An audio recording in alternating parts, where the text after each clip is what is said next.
Welcome to Gas, the true story of a toxic train derailment. I'm Ron Scholl. Last time on Gas, as litigation heated up between Montana Rail Link and spill victims, a judge sanctioned MRL for withholding documents about railwear on their line. Meanwhile, critical pieces of the failed rail were not found, and some that was found went missing. We now continue with Part 6, Chapters 12 and 13. Chapter 12. MRL History. Epigraph. Leaving the BN-maintained track for MRL's line was like pulling off a highway onto a dirt road in some places. Billy Shutter, MRL train engineer. Plaintiffs accused MRL of running an unsafe railroad from its inception, a runaway operation that culminated in Alberton. They wrote that a profit motive was the driving force of MRL's malicious indifference that resulted in the Alberton derailment is clear. MRL attorney Randy Cox dismissed this junk railroad conspiracy theory. Robert Rainey, who formerly worked for Burlington Northern Santa Fe, BN for short, was hired as a rail safety and operations expert by attorney William Rossback. He and others believe BN abandoned their Montana Southern line in their long-term lease to MRL to make a, quote, secret arrangement with owner Dennis Washington to help BN avoid costly promises to the union. Plaintiffs contended at their 1987 startup, MRL assured the FRA they'd be able to meet all requirements of a trained workforce, despite offering lower wages.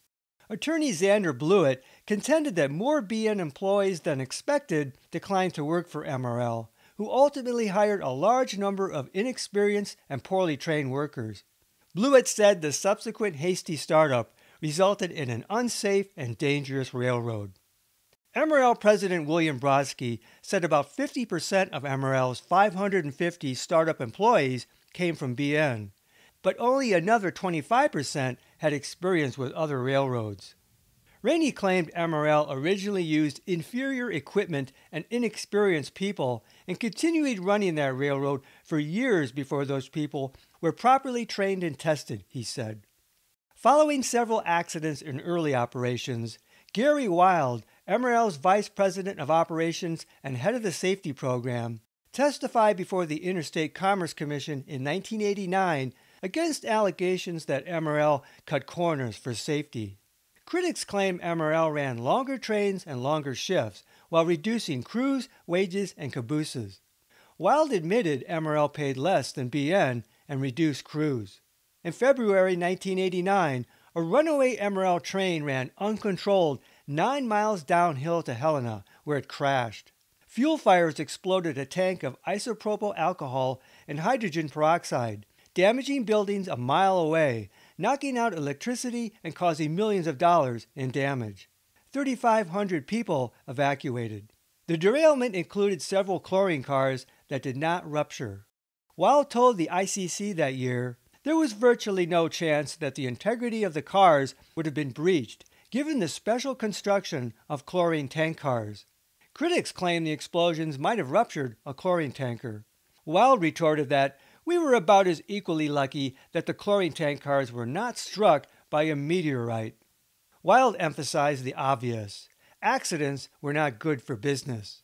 Bad news for its first year of business. MRL averaged double the industry average of 5 accidents per million miles and had the highest insurance coverage of any regional carrier at the time. The meteor struck 7 years later in Alberton. MRL ran a troubled track. A 1990 FRA safety assessment found the railroad had poor safety priorities, inaccurate reporting of accidents with many injuries and hazmat incidents, poor knowledge of federal regulations for transportation of hazardous materials, and that MRL officers were not apprised for compliance with hazmat regulations. The FRA concluded the Montana Rail Link has few effective programs regarding to employee, public, and operation safety. Plaintiffs argued nothing changed after the assessment. MRL had 432 accidents between 1988 and Alberton's spill, with 247 rail and track related, consistently more than the average of Class II railroads, and their accident rate in 1995 was twice that of former operator BN. A Class II railroad based on revenue, MRL carried high traffic for its class. The track appeared to worsen over time. In 1987, 65 reported rail defects. In 1996, over 1,000. Between January 1995 and April 11, 1996, MRL found 1,296 failed rails on its system. William Levengood, an MRL assistant roadmaster between 1989 and 1994, and an FRA qualified track inspector, claimed that rail wear was greater and maintenance response lesser under MRL than under BN, his former employer. In several instances, I made a report to MRL of problems in the track structure and rail which rendered the track unsafe for operation, but MRL denied my request to repair the track. Instead, trains were operated over the unsafe track, Levengood testified. Mayo plaintiffs argued that MRL's history revealed a pattern of knowingly unsafe operations, inevitably culminating in the Alberton derailment, which motivation was purely and simply profit, and that MRL developed a reactionary approach to problems. Plaintiffs must be permitted to try their case in order to address not just the tumor, but the whole cancer, they wrote.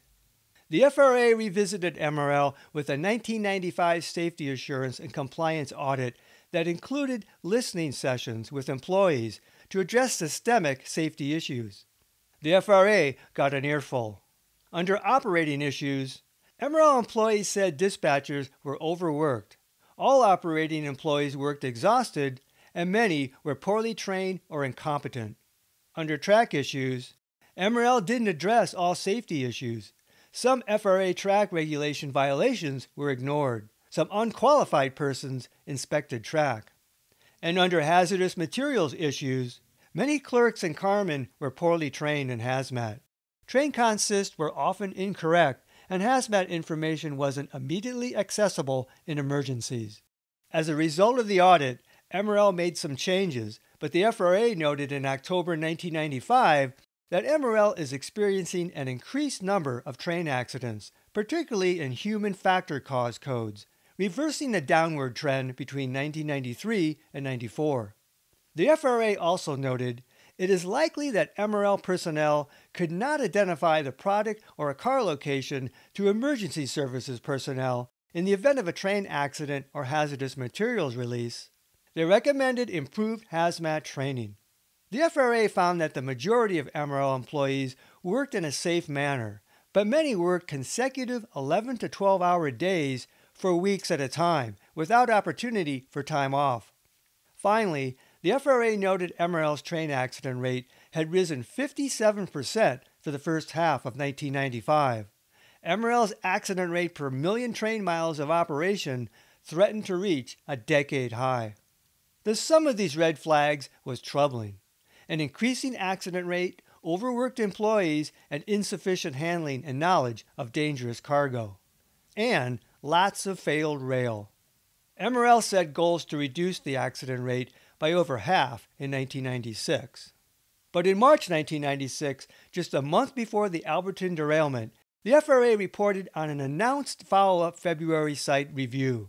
Despite MRL's efforts at compliance, disturbing exceptions continued, including many inaccurate consists and hazmat load issues. The FRA sternly warned MRL that noncompliance with these hazmat issues required, quote, immediate and more aggressive action, all caps, bold, underlined. MRL and the FRA both laid the blame primarily on assistant train masters for failing to follow instructions for correcting problems. Despite the FRA's limited resources for enforcement, MRL had earned their scrutiny. The case over liability really began with 1995-96 and a disturbing rise in the accident rate. Between 1991 and 1995, MRL reported 28 derailments on their system caused by track conditions. They suffered 8 more in just the first 4 months of 1996. Another troubling indicator, plaintiffs listed 4,488 rail defects in the 8.5 years leading up to 1996, or 528 per year. Through only April 11 of 1996, another 532 defects piled up. By FRA stats, MRL rail safety was deteriorating. Grain rather than straw threatened to break the locomotive's track. Freight tonnage rose over 20% in 1995, and during the grain hauling season, Curve 155 averaged about 20 trains a day. In 1995, MRL hauled over 41 million gross tons of freight, or 41 MGT, a 67% increase over the long-term 24 MGT average. Such tonnage made MRL a major freight hauler, more comparable with a Class 1 railroad like BN. Plaintiffs claim the increased traffic strained the system, increased rail wear, and led to deferment of maintenance. A week before the Alberton derailment, engineer Billy Shutter had told MRL President Brodsky he thought they were headed for a bad derailment due to rough track on the west end. Brodsky had agreed, Shutter remembered. He told Shutter he knew the track was in bad condition, but there was so much traffic and business they couldn't get maintenance out to repair a lot of it. The FRA called the increased tonnage in 1995 unexpected, since the BN indicated to the MRL that there would be a reduction in traffic funneled to the MRL, they said. Had MRL been prepared to handle it? According to Brodsky, MRL had gone from its lightest traffic year ever in 1994 to its heaviest in 1995. That year, he talked with Chief Engineer Keller about curve rail that, because of the accelerated tonnage, he said, was going to reach a point where we would consider changing it out sooner than it would have at the 94 traffic levels. For a smaller railroad, MRL had lots of high-maintenance mountain curves bearing that heavy tonnage. The ground truthing of the FRA safety assessment began in earnest with MRL's final derailment of 1995 on December 30th near Bearmouth, about 40 miles east of Missoula. 22 cars derailed. The derailment occurred on a 3-degree curve, concerned a 132-pound rail manufactured in 1969, a vertical split head, and rail height worn substantially below MRL standards. Similar factors as with Alberton. Chief Engineer Keller testified that he found a plug worn 0.4 inches below MRL standards, which MRL believed caused the derailment in Bearmouth. Prior to Alberton, MRL apparently did not test rail from derailments to determine any defects. MRL attorneys argued that Bearmouth shouldn't have caused MRL to generally suspect problems with their line, but the facts suggested Bearmouth prompted exactly that. Following the Bearmouth derailment, Keller called for a special inspection in January 1996 for curves that were maybe considered for replacement in the summer of '95, but we felt that we could go another year with it, he said. We wanted to make sure we were okay with that. Keller wanted curves checked again in January because we were finding that we had rail wear, he said. The grain traffic had not stopped, and I wanted to make sure that we were getting all the curves that we needed to relay in 1996. Keller added, some curves may be considered for replacement in the summer of 1995, included curve 155. Keller admitted that the Bearmouth derailment directly motivated his decision to take new 3-point measurements in early 1996. 70 curves had been scheduled for relay in 1996. As a result of the unprecedented January inspections, MRL added another 40 curves to its 1996 relay schedule. Curves that apparently would otherwise have waited until 1997. Assuming careful inspections, this fact alone suggested accelerated wear on the system. The relay season, however, ran from March through June. If there were immediate concerns about a given curve, MRL presumably would have done emergency repairs, such as plugging a bad rail or issuing a slow order. They did neither for curve 155. The negligence and malice case in Mayo hinged greatly on other acts, the whole cancer, as plaintiffs put it, as they sought to establish a pattern of unsafe behavior. Federal rules of evidence prohibited evidence of other crimes or acts unless there was substantial similarity. When Austin went to trial, Magistrate Erickson prohibited mention of other curves with worn rail, reference to Bearmouth as resulting from similar causation, and the 1995 FRA safety audit references to employee listening sessions, the latter as hearsay. Complaining that plaintiffs sought to put them on trial for every alleged safety violation and accident in their history, MRL attorneys logically posed, why would they take unnecessary risks considering the cost of derailments? Railroads and track inspectors do not profit from derailments. They profit from avoiding them, attorneys wrote.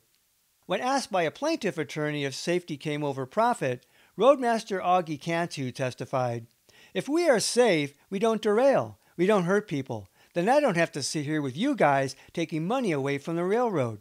Makes us more profitable. So safety is probably the most important thing we have out there to be profitable," Cantu said. But MRL had derailed and had hurt people. FRA documentation suggested that MRL did have ongoing safety problems, even before the huge uptick in grain tonnage. Cutting corners on rail wear could be profitable if derailments were dodged until repair. The 1996 cost of relaying Curve 155 came to about $24,000, but that was just one measure of cost. Robert Rainey claimed that bonuses were tied to on-time performance, a motivation to increase train speed and avoid delays, and that BN paid MRL for on-time performance of its trains. Extending the economic life of rail saved material costs, but more importantly, it offered less delay during a busy freight year. The situation was analogous to a car owner putting off repairs because of timing. The driver weighed the potential risk of having an accident against the known immediate benefit. He needed to drive now. Past history aside, when MRL faced unexpectedly high tonnage in 1995 into 1996, big profits, did they defer relaying worn curves, not to save money on rail, but to avoid costly delays until traffic slowed? Shutter claimed Brodsky suggested exactly that. Did MRL even delay fixing known bad track, as the April 11, 1996 Knoxon derailment suggested? Shutter claimed that he and others had reported the Knoxon rough spot to dispatch for over a week and a half, and yet no slow order had been issued or repair done. During the Alberton evacuation, an MRL executive called MRL as safe as any railroad in the country, ignoring the FRA's recent statistics. At the time, Brodsky publicly defended MRL's track maintenance. "I think our railroad, in many cases, is maintained to a higher standard than what we are graded on under the federal guidelines." But in commenting on the recent spate of MRL derailments by June of 1996, 4 major ones since December 30th, 1995, Brodsky acknowledged, "We've never faced a rash of it like the last few months. We're going to get answers. We're doing everything we can to head these off." The answer was grain, and lots of it. By 1996, MRL had a deteriorating track, increasingly worn and defective rail, and a worsening accident and derailment rate that earned the scrutiny of the FRA. A judge sanctioned MRL for withholding evidence of these facts, even as MRL's lawyers sought to exclude evidence from discovery. But as questionable as the safety history of MRL might have seemed, plaintiffs had to prove their case based on the facts of Curve 155. Chapter 13, Curve 155. Epigraph. Ball worn out. Augie Cantu. One document that MRL withheld, which led to sanctions, was a seemingly damning memo from Roadmaster Octavio Augie Cantu to Chief Engineer Richard Keller. With Keller's call for more inspections in January 1996, Cantu checked curves on the 4th subdivision. Curve 155 carried a unique, if broadly descriptive, characterization that grabbed the attention of attorneys. For the 1,247 feet of Curve 155, Cantu wrote, "Ball worn out." This referred to the gauge face width of the head of the high rail, which he didn't actually measure but eyeballed. Of some 44 worn curves Cantu reported on, only Curve 155 received a blanket ball worn out assessment. Cantu did take 3 vertical measurements on the high rail, and 2 of these exceeded the relay standard. The railhead appeared heavily worn. Another document that MRL belatedly proffered in 1998 was Keller's subsequent February 2, 1996 memo to roadmasters and assistant roadmasters. "As you all know," Keller wrote, almost all territories have found locations where the rail has worn down below our standard. In other areas, the entire curve was way below standard, he wrote.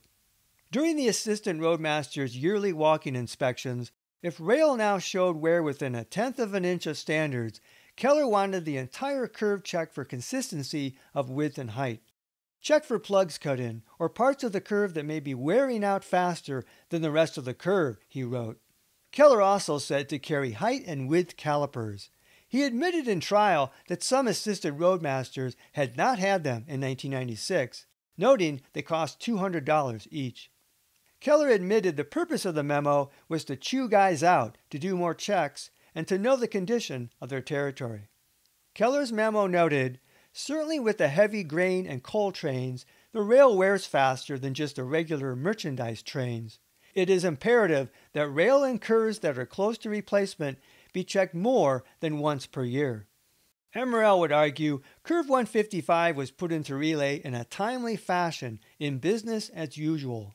That may have been true in the spring of 1995, but these memos offered more proof that rail conditions were extraordinarily stressed because of extraordinary traffic. These documents confirmed Bearmouth had been a wake-up call, and Keller took action. At the time of the Alberton derailment, MRL performed twice-weekly high rail inspections, an annual walking inspection, twice-yearly tests for internal defects, and an annual laser rail wear inspection, as well as twice-yearly tests of track geometry. MRL's curve relay policy required all curves to be measured 3 times a year, typically a 3-point measurement at the same spots each time, and rail wear was to be projected to the anticipated date of relay. Augie Cantu was a district roadmaster from MRL from its inception until January 1996, when he temporarily became trainmaster. In 1995, he supervised the day-to-day maintenance of track, rode the high rail, and helped make the yearly walking inspection on the Alberton territory. He and assistant roadmaster Earl Perrine both made 3-point checks on curves. Before Cantu's extraordinary January inspection, the last routine 3-point measurement on Curve 155 came around early June of 1995. Perrine recorded manual measurements of 2.64, 2.50, and 2.44 inches for head width, and 6.67, 6.64, and 6.62 inches for rail height. MRL's relay standards were 2.25 and 6.56 inches, respectively. These select measurements were all above MRL standards. Anticipating future wear, Perrine thought Curve 155 should be put into relay for 1996, and Cantu went back out with him to remeasure it. Cantu didn't recall the remeasurement in deposition, but thought the rail ready to be put in the relay program for 1996. But a poor report for Curve 155 on the annual laser rail wear plot test of June 7, 1985 soon followed. This B9 geometry car came equipped with a laser device to measure rail wear and super elevation, among other things, and measured the entire curve, not just 3 chosen points. On the laser rail graph line profile, Curve 155 produced a valley among the peaks of adjacent tangent rail. In mid-1995, the high rail had measurements exceeding MRL's vertical wear limit by over 0.125 inches. On the gauge face of the railhead, the laser rail readout could only record measurements of up to a half-inch of wear because the machine was calibrated to BN's more strict standards for rail wear. MRL standards allowed 3/4 of an inch of gauge face wear. So the majority of Curve 155 profiled wear of at least half an inch, with the worst measurements unknown. Keller admitted the profile indicated that some of the curve had gauge wear greater than half an inch by the summer of 1995. Plaintiffs argued that MRL should have placed Curve 155 in the relay program in 1994 to slate it for relay in 1995, or, based on the recorded wear in June 1995, MRL should have plugged the most worn parts, if not relayed all of Curve 155 in 1995. Based on the laser rail report, which came out in July of 1995, Keller testified the vertical wear of Curve 155 was close to or had met or exceeded the standard and therefore required a field verification as part of making curve relay requests for the following year. Cantu said he then recorded one set of measurements of 6.55 for the height, 0.01 inch below the standard, and 2.51 inch width, well above the standard. Apparently, this one set of measurements served to verify the laser rail's plot of the entire curve. Keller ordered no early rail replacement on Curve 155 in 1995. MRL claimed that waiting a year to relay Curve 155 after the laser rail report showed wear standards were exceeded was not unusual or unsafe, but the unexpected and continuing grain tonnage reflected unusual rail wear conditions. After January 1996 and Cantu's ball worn out report, Curve 155 was not measured again prior to the April derailment. The relay season in 1996 began in March, and Curve 155 was slated for May 28th through the 30th, which is why new rail lay beside the track on April 11. Curve 155 awaited its scheduled relay, regardless of ball worn out. The FRA also conducted periodic inspections. Between 1989 and the Alberton derailment, the FRA found 44 major visible defects that MRL had missed, including a vertical split head 10 feet long in Perrine's territory in 1994. Plaintiffs implied that Perrine had missed visible defects during his twice-weekly high rail inspections. The last FRA track inspection in Curve 155 territory was on March 26, 1996, and found no defects on Curve 155. MRL argued the vertical split head in Curve 155 developed rapidly. Roadmaster Babcock believed the vertical split head on Curve 155 was not visible during Perrine's last high rail inspection of Monday, April 8, 1996. High rail inspections were basically drive-by visual tours conducted from the cab of a pickup with special wheels that drop down to ride the rail. A point of contention concerned what such inspections allowed a driver to effectively see. In addition to laser rail and inspections by the naked eye, MRL also contracted Sperry Rail Service to test for internal defects twice a year. The Sperry Rail Flaw Detection Car, the Sperry car, used ultrasonic and induction tests to produce readouts similar to an EKG, straight parallel lines with occasional blips that could indicate problems with rail strength and integrity. Surface imperfections such as shelling and flaking could interfere with picking up internal defects, so the readout only guided the inspector, a trained professional who analyzed the tape. Accuracy of the Sperry ultrasonic test could also be affected by gauge face wear. Cantu often had ridden the Sperry car, and said the operator would sometimes comment that he had to go slower to get a good test on certain worn areas. In 6 weeks in early 1996, Sperry caught 122 internal defects on the 4th subdivision and 390 system-wide, the largest number ever reported on MRL's line. Detected vertical split heads had almost doubled from a year and a half ago to 40, further corroboration of a deteriorating line. The last Sperry test over Curve 155 on March 1, 1996, reported no anomalies. Babcock accompanied the operator to mark any discovered defects. When the tape indicated a problem, the Sperry operator would look out the back window of the car and decide whether or not to stop. If he saw a surface imperfection, he might not bother to stop, as they were not reportable. But since surface defects could also interfere with the good induction test, in which an electric current produced a magnetic field, the operator might get out and hand test. Babcock testified that the operator stopped, quote, 1,000 times a day. Not every day, you know. I'm not kid. Well, that's the way it seems. And normally, the better the rail is, the less they have to get out, he said. Apparently, MRL Rail kept the Sperry operator very busy. The March 1 Sperry car made no stops on Curve 155. But a post-derailment review of the analog tape by the FRA did find an anomaly on the induction channel for the North High rail that ran for about 35 to 40 feet, about the length of a rail, and located 570 feet east of mile marker 155, which was precisely mile marker 154.892, the estimated point of derailment. The FRA concluded the anomaly indicated either a surface imperfection or an internal defect, such as a vertical split head. But also, something had prevented the ultrasound waves from penetrating to the bottom of the rail, a problem typically caused by surface defects or severe wear, which altered the angle of the sensors. But the Sperry operator did not stop on curve 155, which suggested he either missed the anomaly on the tape at the time or had reason to believe it was just a surface defect, a very long one, as MRL would argue. Nor did he hand-check the poor ultrasound test. Perhaps, with stops 1,000 times a day, the operator felt too pressed to check every anomaly. Regardless, Sperry did not note a surface problem nor inform MRL later of an internal defect. In hindsight, Keller felt the tape indication maybe should have generated a stop, he said.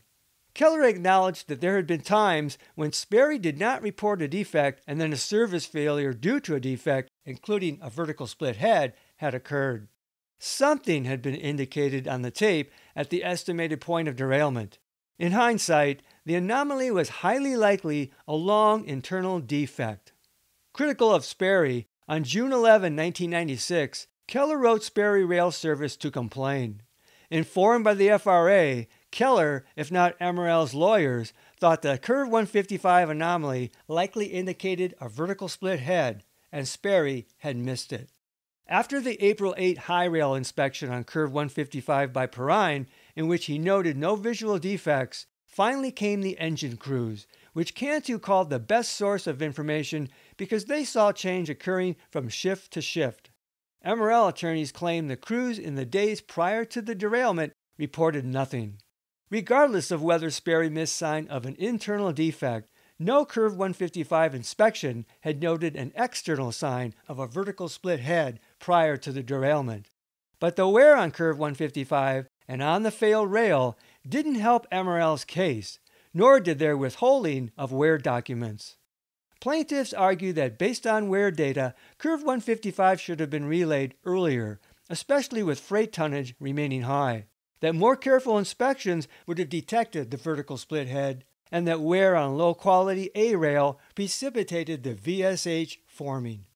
Ultimately, MRL would argue that rail relay was not triggered by wear exceeding their standards anyway. It depended on one's definition of standards. Next time on Gas, the true story of a toxic train derailment. Following the disastrous Alberton derailment and chemical spill, along with other recent derailments on the Montana Rail Link line, the Federal Railroad Administration conducts a special investigation.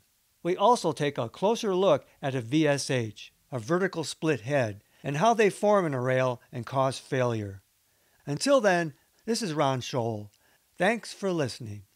This podcast is adapted from the book Gas, the true story of a toxic train derailment. Visit Amazon.com to see the 2-book series. To access support material in the book, such as maps, photos, illustrations, and video links, visit my Facebook page Gas, the true story, or watch my Gas playlist on my YouTube channel at RL Scholl.